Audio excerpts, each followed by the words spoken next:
Alright, so I played a game recently called Kingdoms of the Dump. What a wonderful JRPG is what I would like to say, if not for the fourth act. So while the game itself is linear, the whole time I thought about how fun it would be to finally know at least where I am. Because there is no real map access anywhere, at least for most of the game. But when it finally opens up, and I could finally travel anywhere on the world map, it exposed so much rough, clumsy programming that it kinda killed any mood to continue. I still finished the game, of course, eventually, but I did get fed up with the game breaking bugs by the end. To be honest, it ruined the ending a little too, just didn't get as much of an emotional impact as it should have been. Anyway, still mostly a good JRPG. What is it about?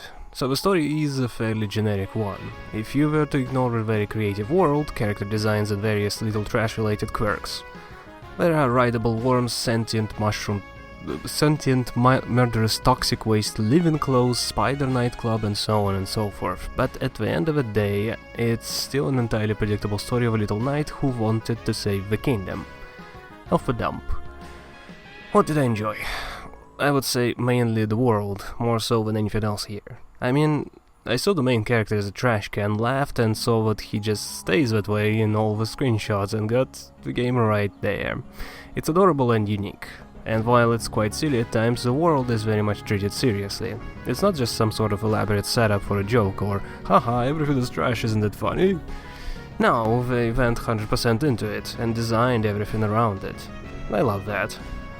Also, as far as another thing that sets it apart from many other JRPGs that instantly comes to mind is the ability to jump.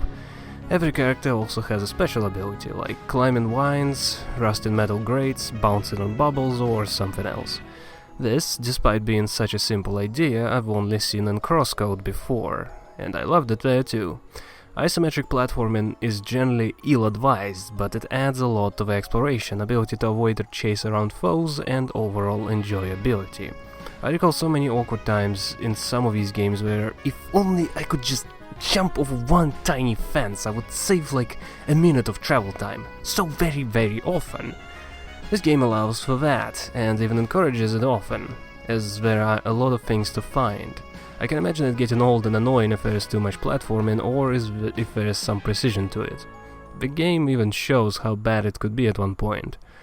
One of the fairly late game areas is a giant pile of pipes, and the player there can easily fall off, but instead of being set back, they are pretty much teleported just a few steps behind where they were initially. Imagine if it wasn't this forgiving. I'd complain about it non-stop.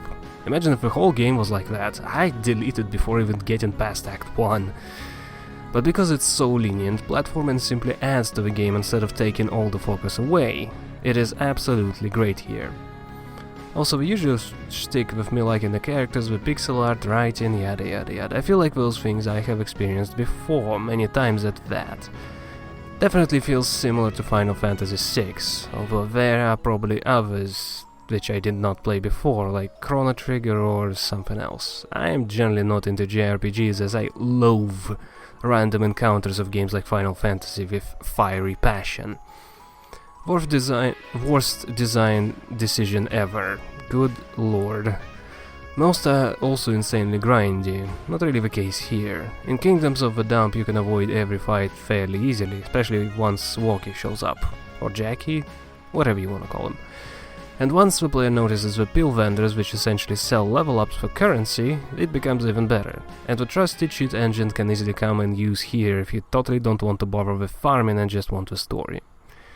At times the game is also pretty funny, at times it's dramatic, the character growth is written pretty well. There are twists, there is even a concert at one point, but again, all of it feels like the fans of a genre copying, mixing and matching what was done before. That is not bad, but nothing here is revolutionary or unforgettable. Well, again, except the fact that it's all rats, trash and so on. That part is definitely unique. Right, so the negatives. The balance of the game is out of whack, meaning some enemies are doing borderline no damage to the party, while one random chess figure almost one-shot my entire group. Bosses are also either one-trick ponies or simple bullet sponges. And there are also times when some abilities are unlocked and they are flat out terrible. Basically anything that involves glass as an example. both for the player and the enemy. One turn they can do hundreds of damage with normal melee attacks, and then they drop glass at me for 16 damage and 18 damage dot. Very impressive. And then fire is generally insanely good. Surfaces are also hard to handle. It's not like Divinity where you can cover the entire map with crap. Without Ratavia to push enemies into stuff, the combat usually devolves into simply whacking the enemy over and over. And it's clear there are supposed to be weaknesses, resistances, various synergies, but all of those never really work out, as the enemies are either bullet sponges or die before any synergy can really play out. Or again, just jump out of it. It's not like it costs anything. Aside from that, there is a very big problem with the bugs later on. It's very clear that the early game was very well polished, tested, and well, it's just well made.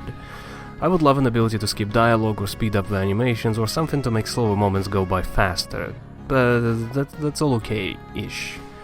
Problem arises somewhere around Act 3 probably, as there are times when I could walk through walls, trigger dialogue with characters who are not in the party, and climb stairs what did not appear at the correct elevation. With Act 4, this all gets amplified tenfold, if not more.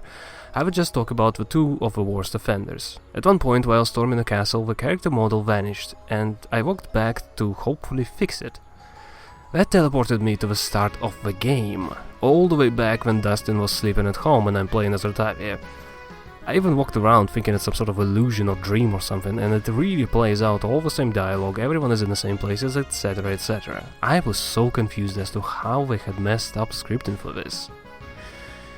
The second time is when doing the quest for Ratavia and bringing her to the temple.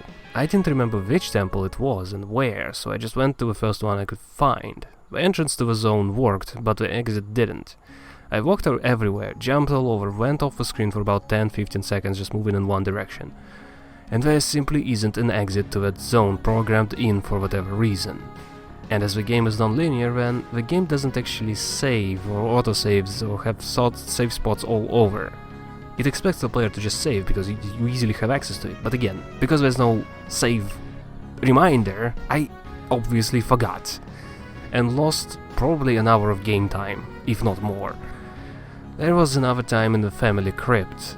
Went through all of that and tried to exit. And appeared inside the floor somehow.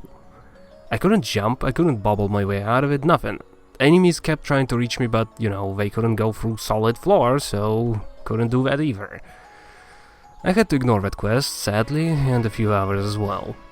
And dungeon and the boss are also, well, I don't have too much to say about that. After the mess of the open world, this dungeon was polished again-ish.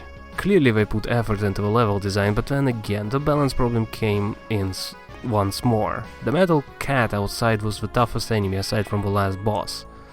At least 8,000 health. Meanwhile, the other enemies are all roughly 1,000. The boss itself has a few phases and all of them did roughly the same stuff. None of it really felt fun to fight. At times it is a gigantic amount of damage, then he would randomly create a puddle of toxic waste for almost no damage and then vanish one of the party members. It's rough.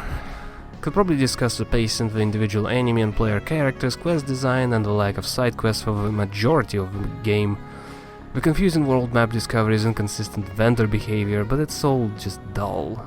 It's a lengthy game with a lot of work in it, and it's far from perfect, but it was enjoyable enough that I binged almost all of it very quickly. Kingdoms of the Dump just doesn't stick the landing, but if that's the worst crime it makes, then that makes it a pretty decent game.